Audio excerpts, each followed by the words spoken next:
क्या आपको पता है कि पटना के पास एक गांव है जो पीतल के बर्तनों के लिए बहुत ज़्यादा फेमस है और यहीं पे ये बर्तन तैयार किए जाते हैं और बाहर से भी मंगाए जाते हैं। तो हाय गाइस, हम गए थे गांव और वापस आते समय ना हमारा प्लान बना कि क्यों ना मेरी शादी में देने वाले जो पीतल के बर्तन हैं वो यहीं से लिए जाए।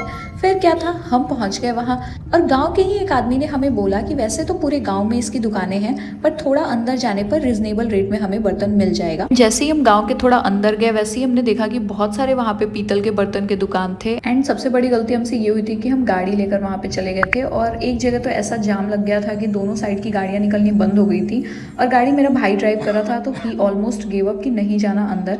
पर फिर हमने सोचा कि यार यहाँ तक आए और कुछ ना खरीदे तो बहुत बुरा लगेगा, तो हमने थोड़ा सा स्पेस देखकर गाड़ी पार्क कर दी थी और फिर हम चले गए थे एक शॉप के अंदर। और फिर मम्मी ने बारी बारी से सारे बर्तन देखने शुरू किए क्योंकि उनको ज़्यादा नॉलेज है इस चीज़ के बारे में। और ये सबसे पहला बर्तन था जो कि था पतीला, जिसमें छठ में खीर वगैरह बनाते हैं।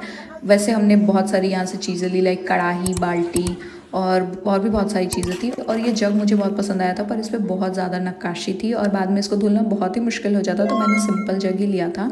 और फिर कुछ पेंटेड जो पीतल के बर्तन होते हैं उनके भी कुछ ऑप्शंस थे, तो मम्मी ने वो भी लिया था। फिर प्लेट, ग्लास, कटोरी और बाकी चीज़ें भी ले ली थी यहाँ से। और फिर कुछ फूल के बर्तन भी लिए हमने, जिसको ब्रॉन्ज बोलते हैं, आई एम नॉट श्योर, तो वो भी लिया हमने। वैसे हमें सब कुछ मिल गया था जो हमें चाहिए था। और एक क्यूट सा ये चौकी बेलन भी था, पर वो हमने नहीं लिया क्योंकि प्रैक्टिकल नहीं था उसको लेना। हमने सारे बर्तन पसंद कर लिए थे और फिर भैया ने उसका वजन किया था। उन्होंने कुछ आइटम्स जो है उसका जो प्राइस है वो वेट के हिसाब से लगाया था एंड कुछ पीसेस के हिसाब से था, और उसकी क्वालिटी भी बहुत ही अच्छी थी।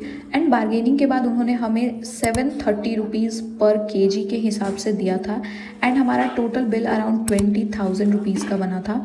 और अगर आप भी पीतल का बर्तन लेना चाहते हो तो एक बार यहाँ ज़रूर आओ। So yeah, bye and thanks for watching.